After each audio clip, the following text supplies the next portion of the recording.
அனைவருக்கும் வணக்கம்.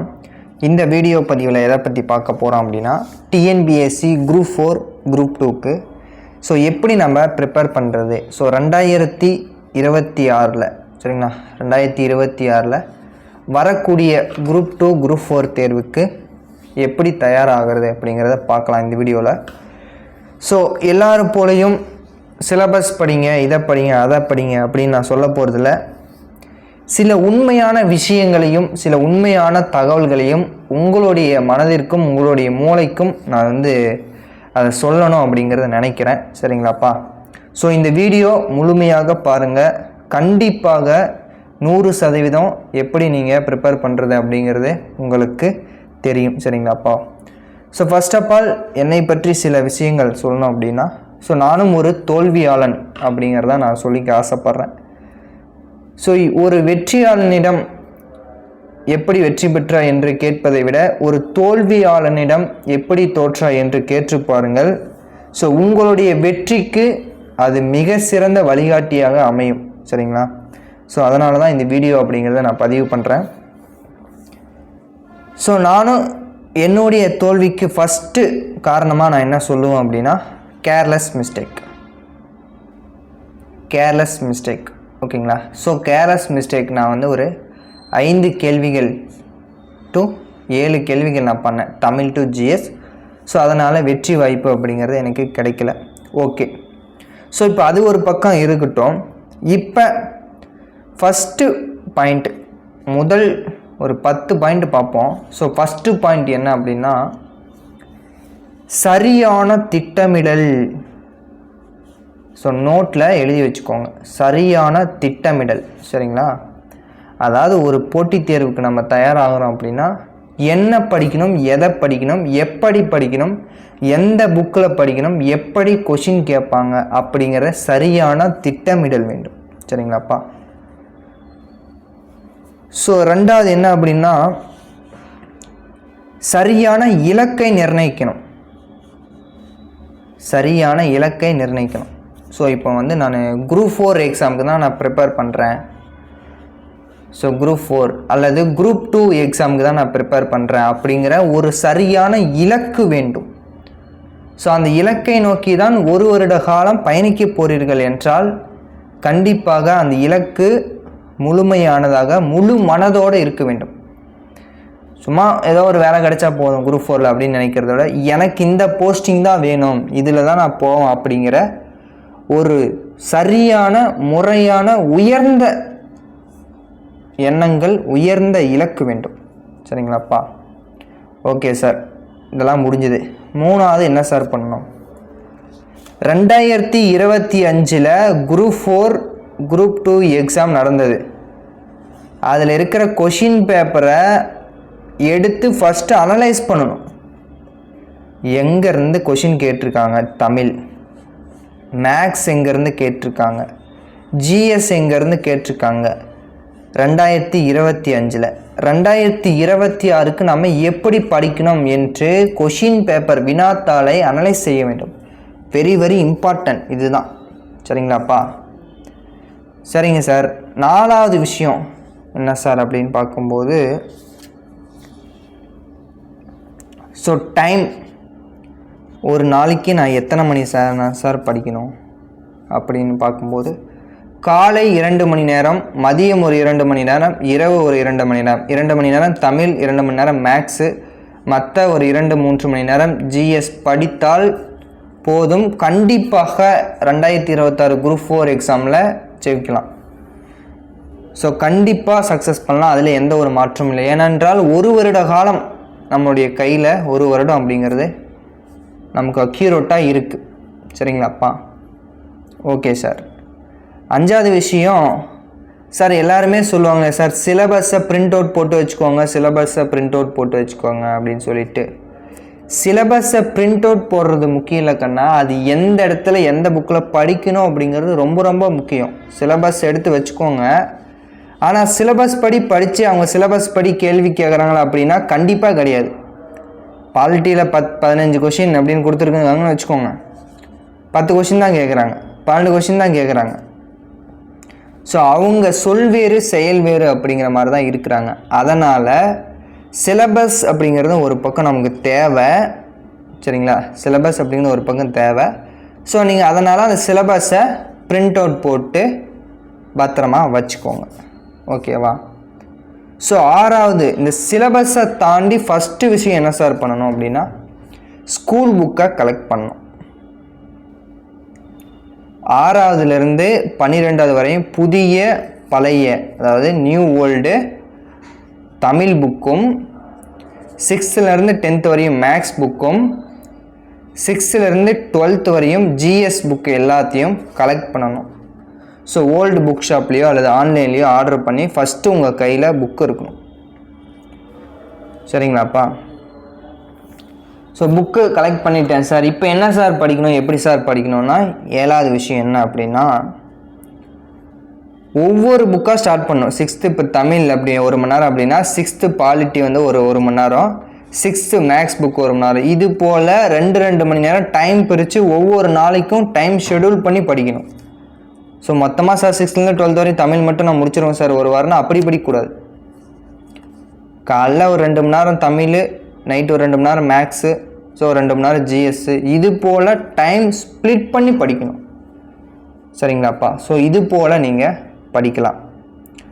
ஸோ அடுத்தது படிக்கும்போது சில தவிர்க்க முடியாத சூழ்நிலைகள்லாம் வரும். இதை எப்படி சார் ஓவர் கம் பண்ணுறது அப்படின்னா வந்துட்டு போட்டோம், விட்டுருங்க. ஒரு நாள் படிக்கலையா, ஓகே, அந்த சூழ்நிலையை அப்படியே கடந்து நெக்ஸ்ட் டே அடுத்த நாள் என்ன பண்ணுங்கள், படிக்க ஸ்டார்ட் பண்ணுங்கள், அவ்வளோதான்.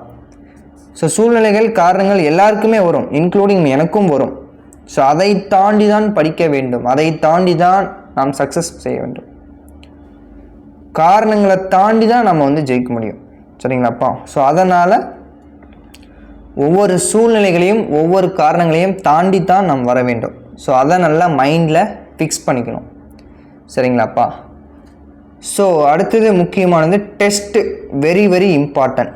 டெஸ்ட்டு நீங்கள் 6th தமிழ் படிச்சிட்டிங்க அப்படின்னா ஒரு 100 கொஷின் to 50 கொஷின் டெஸ்ட் எழுதி பார்க்கணும், சரிங்களாப்பா? ரொம்ப ரொம்ப முக்கியம் டெஸ்ட்டு.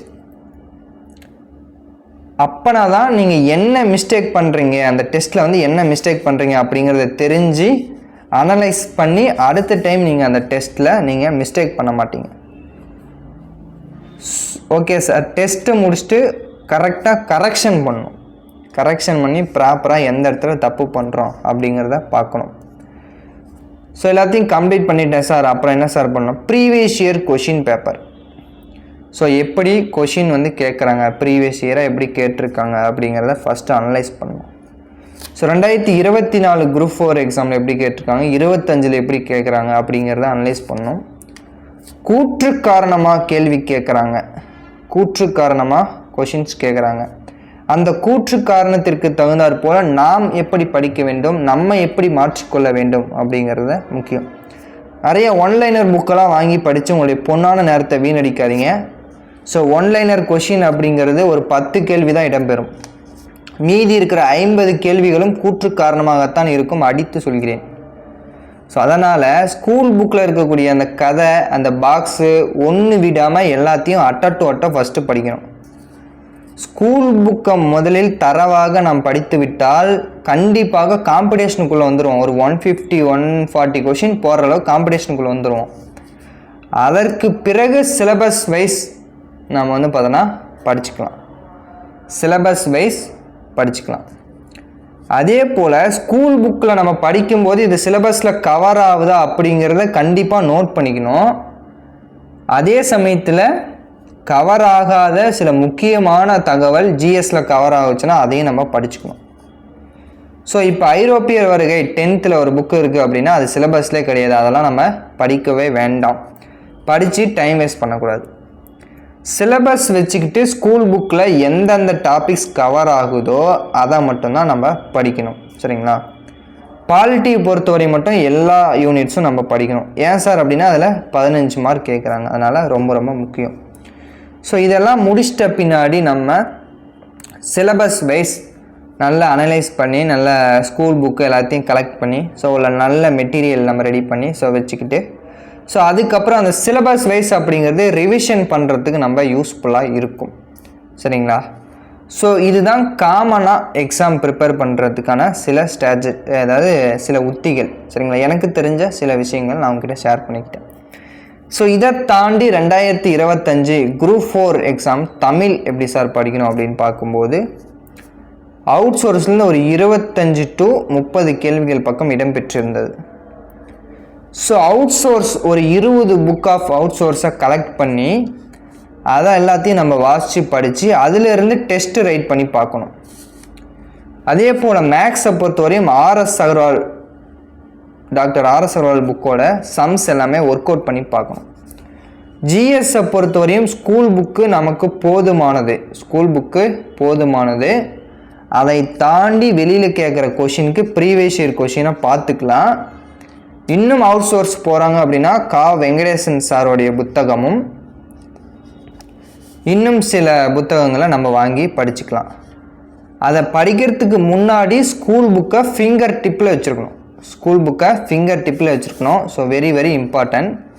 ஸ்கூல் புக்கிலேருந்து கேட்கக்கூடிய ஒரு கேள்விகள் கூட எந்த ஒரு கொஷினுமே நம்ம ராங்காக ஆன்சர் பண்ணிடக்கூடாது. ஸோ ஸ்கூல் புக்கை தெளிவாக இருந்தால் ஸ்கூல் புக்கு தான் போட்டித் தேர்விற்கு அடித்தளமாக அமையக்கூடியது ஸ்கூல் புக்கு தான். அதை தாண்டி தான் அவுட் சோர்ஸு. ஸ்கூல் புக்கை படிச்சிட்டோம்னா நம்ம காம்படிஷனுக்குள்ளே இருக்கிறோம் அப்படின்னு அர்த்தம்.